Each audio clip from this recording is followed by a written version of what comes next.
Hi, everybody. I'm Tabitha Doyle, and I work for Trend Micro as a Solutions Architect Associate. And lately, specifically, I've been diving into best practices. And so that's best practices in the cloud and also like using tools. So like the third-party tools like ours that you use and the best practices around how to utilize those. So I want to share some of that with you. So instilling confidence in cloud building, understanding best practices. Building confidently in the cloud, it can be challenging at times. So often we use a technology and then we find out that we could have been using it better, or we miss out on things that could have made it easier to use, more efficient, faster, or even sometimes like less expensive. So the key takeaways that I would like for you to have from this is understanding best practices, why you should use them, and then how to leverage them in work. So when I think of best practices, I kind of think of them similarly to note-taking in a sense. So you go to a meeting and you listen to everything that's going on, you think you understand it, and you're like, great, I've got this. And then later you find out that you missed some key things and you don't remember what was said in the meeting. So you learn your lesson. Next time you decide to take notes so that you will have all of those important things that are talked about in the meeting. So you take your notes and then later you find out that you shorthanded your notes so much that you don't understand them later. So the last time you have learned, you've figured out over the years how to take notes the right way so that whenever you go back to look at them, you remember everything from the meeting. And I think of best practices kind of being that way, learning how not to do things and then how to do them better, and then maybe the best way to do them and the outcomes of that. So why best practices? Using best practices with tools you are using as well as building in the cloud, like using AWS, Azure, GCP, Kubernetes. You set up to be the most successful with what you're using. So you're more secure as you're building. You could know that you are secure, proficient with the services that you're using. You can be faster. You can be faster in building as well as faster environments. You know that what you're building out is going to be reliable. And then also there's the cost efficiency part of it.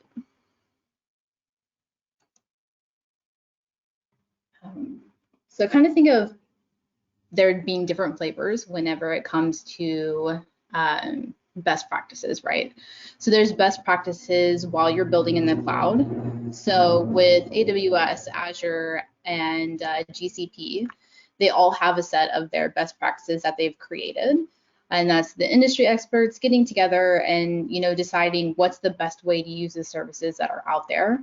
And this is their architecture framework. So for example, AWS has the well-architected framework, and they break this up into what they call pillars. So they have 5 pillars around these different concepts of, building reliably, cost optimization, performance efficiency, operational excellence, and security. And then you have third-party tools.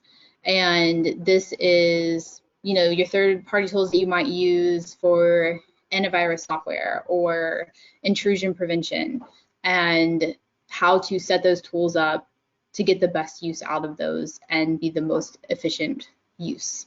And then there's also your code. You can shift your best practices left. So being able to do that early on before deploying anything. And then also, there's the best practices in your code as you're writing it. So I have a couple of examples here of these best practices.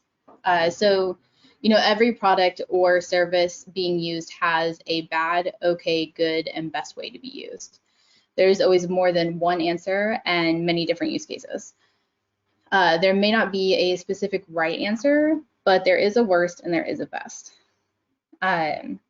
So for instance, whenever I first started learning to code, anytime, no matter which language I'm learning, they talk about how to comment in code.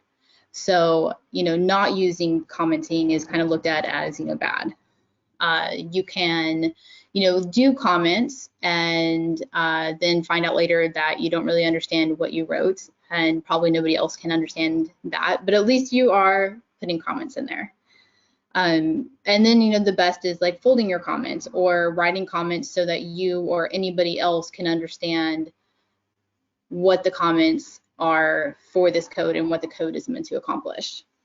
So similarly, you have tagging resources. So tagging or labeling resources in your cloud like AWS or Azure, not doing so is looked at as not the best practice. And then, maybe tagging some of your resources is better because then you have some tags. And then the best would be having some form of, requirement. So everybody has to put who the owner is and, what project these resources are for. And this not only helps you to find resources inside the cloud, but usually third-party vendors will utilize these tags so that you can organize within those tools. And then, security is a really big part of best practices. So like access control or encryption. So, not controlling the access to your environment or to your resources is not the best practice for sure, because then anybody could have access to it. You could add like one level of protection, such as an access control list, which is definitely better. And then also you can have multiple layers of protection, such as access control list, security groups, identity access management policies, to add those layers of protection. Encryption, not using encryption means that anybody can read what's there, can read your data. If you have encryption for data at rest, then they can't see it while it's sitting in like storage. If you have data at rest and in transit, that means that they can't see your data as you're sending it somewhere or while it's sitting. So that's usually considered the best practice. As mentioned earlier, there are many different use cases and we can't have the best in everything. Designing can take a bit of a strategic planning. You have to do a bit of balancing act to find the perfect fit for your goals. So at times, for greater performance, you might have to use a less restrictive security posture, or you have to spend a little bit more money to achieve the desired goal. So I have here 3 different diagrams of use cases to go over some of those common uses and builds and highlight the best practices in these scenarios. So here you have a basic web application, and I'm going to kind of break this up into those things that we highlighted earlier about reliability, proficiency, being faster, more secure. So here you can see that they have computing power. So this is AWS, but it translates to any type of building, right? So you have your computing power through the EC2s. And you can see that they're in different availability zones, which means that they're in different locations. And then you also have databases here, and you have 2 of them. You have a primary and a secondary so that it's a backup. And so this system is reliable because if you lose this availability zone, then you have a complete backup over here for that. So that is going to help you to have a reliable system. And this is definitely considered like one of the best practices, is to have that like failover. So proficient, so you have auto scaling, and if you're unfamiliar with what auto scaling is, you have these EC2s. So at all times you have 2 EC2s, but if they meet capacity and they need backup, right? So you need more computing power. You have an elastic load balancer that will add more as you need them. So you have more EC2s that are being added. And so this helps you to not have downtime. There's not going to be lagging, and this is going to help you to have the best performance that you could have. And then also, auto scaling will scale back as needed as well. So if you're not using these other EC2 instances or computing power, then it scales it back. And so this helps you to save money as well. So you don't have any idle systems out there that aren't being utilized. And this is all like a part of, best practices, making sure you don't have those idle systems sitting out there that aren't being used, but they're accruing money, or make sure that you aren't having any downtime and you aren't slowing down because you don't have enough computing power. And then the reliability and making sure that if you do lose like an availability zone due to like the Texas Snowmageddon that we had and power is lost, and so you need to pull resources from somewhere else, it helps to solve the downtime problem. And then also, so things that can make it faster, like using a CloudFront distribution right here, which is kind of like caching. So you don't have to go all the way to this bucket that's over here. You have content that's right here and easy to pull from. And then you have the elastic load balancer here that is distributing an even amount of capacity against all of these EC2 instances. So you're not loading down one and then you have all these others that aren't being used. So security. Security is obviously a really, really big part of using best practices. So over here we have an S3 bucket. One of the most common things that you will see is that there are open S3 buckets. And many times it's really needed, right? So, but it's not the best practice. And so this kind of goes in between the best and the worst, and like, what can you do to safeguard your S3 bucket that has to be open because you have a website where people are uploading photos all the time, and that's the main part of your entire website, right? So there are a couple of things that you can do to get that better than bad type of thing. One would be using CloudFront to pull the data from, or to write the data from, so then your S3 bucket can be private still, and everything is uploaded to CloudFront. Also, you could do something like have a third-party vendor that scans those files that are being uploaded to that S3 bucket.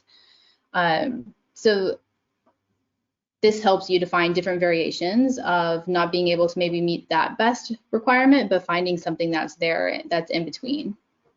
There's also network security. So kind of along, the same lines. So you have this person here who is gaining access, but what if you have someone that you don't want to gain access?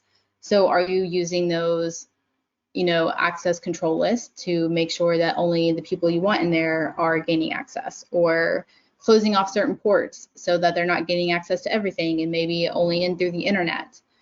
And then also, do you know what is being pushed through? So like the content, the files that are being uploaded, like what events are happening with like a third-party IPS intrusion prevention or intrusion detection. And then here we also have, like your EC2 instances, so your workloads. Do you have safeguards for only allowing the people that need access to have access to that? So instead of granting access to everybody, maybe only you and your team needs to have access. So are you utilizing those security groups to make sure only the right people have access to the ports that they need? Do you have protection on those? Do you have like an antivirus, anti-malware, firewall, things like that to protect those? And that kind of brings up, best practices for third-party vendors and their products with the dreaded anti-malware, antivirus, right? Most people don't really like them because it slows down their systems. So, one of the things that is a best practice is using exceptions to help circumvent that slowdown. So exceptions in most tools are really important because it helps you to fine tune those findings that you have or to fine tune the tool, right? So maybe you don't need to scan all of your directories. So you use an exception to not scan some of those because you know that they won't have viruses or anything like that in there. So now we can go to this next slide. And this slide here kind of just sums up everything that we talked about with the file storage and the network security and the workload security in that section of the security part. And then the faster and proficient and more reliable breakdown of that use case and diagram. So kind of talking still on the security part, there are some other things that weren't in that last diagram that are really important to talk about here as well, such as using serverless applications. So here in this diagram, you have this person here who is voting, like those shows that you watch, like Dancing with the Stars, and you vote with somebody, right? And so it kind of shows you how it goes through there and how they tally up those. And so that's kind of what's going on here. And,